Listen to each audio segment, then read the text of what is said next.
Hi, I'm Tim. Welcome to our channel, and thanks for logging on. If you enjoy these videos, please subscribe to our YouTube channel right here at Watchbox Reviews. I promise to update daily, and I'd really appreciate it. If you love this watch, you can see it and purchase it on our website, thewatchbox.com. Today, we're discussing a living legend and a vintage version of it. It's the Omega Speedmaster Professional Moonwatch, vintage reference 145022, a model made from roughly late 1968 to late 81, early 1982. This is a true tritium dial caliber 861 powered moonwatch with a mid-90s $14.99 bracelet that brings it up to par for everyday use. The watch on my wrist is classic moonwatch. It's been this size and shape since the mid-60s. 42 millimeters with a asymmetrical case featuring shear guards and protection for the crown and pushers. It's 14.3 millimeters thick with a generously domed Hesalite or thermoplastic crystal. NASA insists on that because it's easy to scratch but hard to shatter, so they don't have to worry about sapphire matter shattering and floating around in zero gravity. This one won't break.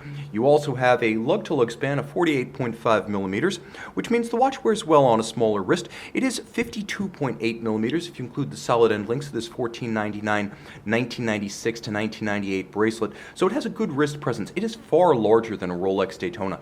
In terms of wrist presence, it's somewhere between a Daytona and a Royal Oak Offshore 42. It's surprisingly meaty for a watch designed back during the Johnson administration. Now you can see the watch off the wrist has a wonderful vintage aesthetic to it. This hasn't changed much, but one of the hallmarks of a vintage watch has always been the thin mid-case, and over time cases have become more massive when viewed laterally because this watch is effectively frozen in stone by its NASA certification and Omega's desire to sell the exact same watch to the public. Whether you're looking at one from the late 60s or current production, you always have this slim, satin-finished steel mid-case with the lyre-style polished bevels. The bracelet on this one is a little bit different. This is not 1970s vintage. And this is the $14.99 bracelet with the 842 end links. This was launched in 1996 and made through 1998. It's a handsome modern piece that's quite solid. And you can see that the flanks are polished. It has intermediates that are polished, staggered centers, and asymmetrical link size. It's actually halfway between a sports bracelet aesthetic and a dress bracelet. So this one's absolutely at home in formal attire. You can see the clasp itself from the 90s, deeply engraved, satin finished, and friction fit, and you actually have two different anchoring points inside the bracelet for fine-tuning the fit. Now jumping back to the case, you can see it's in excellent condition. All the original metal is present and correct.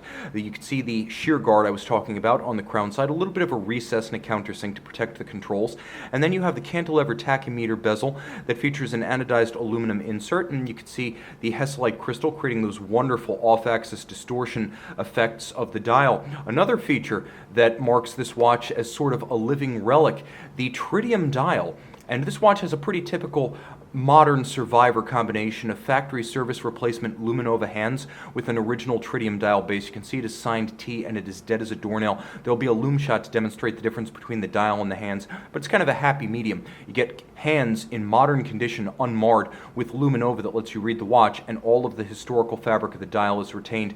Matte black anti-glare, that's the way NASA likes it. On the caseback, you can see the condition is outstanding as the lacquer inside the engravings for the dedication, the lacquer is all intact, and this goes pretty quickly on a well-worn watch as it's in constant contact with the wrist. Hippocampus sharply defined, nowhere on this caseback. Underneath, Omega caliber 861.